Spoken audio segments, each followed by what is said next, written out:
গাজীপুরের ভিতরে আপনারা 91টা ফ্যাক্টরি বন্ধ করছেন। 1000 করে ধরলো, 91,000 শ্রমিক এখন বর্তমানে বেকার। আর তার ভিতরে বেক্সিমকো অন্যতম। বেক্সিমকোতে আছে 42,000 শ্রমিক।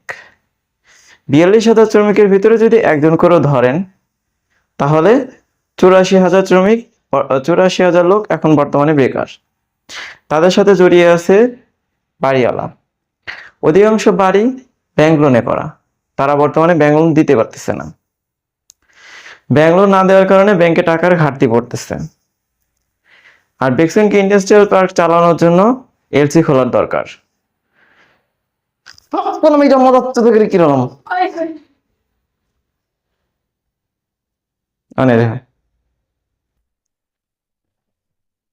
তাতে চালানোর জন্য 400 কোটি টাকার দরকার ছিল।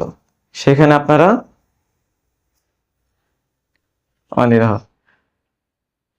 সেখানে আপনারা 700 কোটি টাকা দিয়ে বেক্সিমকো ইন্ডাস্ট্রিয়াল পার্কটা বন্ধ করছেন। 400 কোটি টাকা এবং এলসি খুললে বেক্সিমকো ইন্ডাস্ট্রিয়াল পার্কটা সুন্দর মতো চলতো, সবার জানমাল সব সুরক্ষিত থাকতো। এই যে সামনে ঈদ আসতেছে, বেক্সিমকো ইন্ডাস্ট্রিয়াল পার্কের অধিকাংশ শ্রমিকই এখন ঈদের মার্কেট করে নাই, তাদের কাছে টাকা নাই।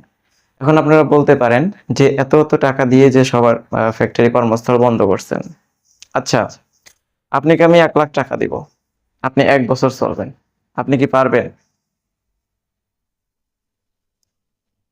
1 লাখ টাকা যদি আপনার কাছে থাকে, সর্বোচ্চ 1 মাস চলতে পারবে।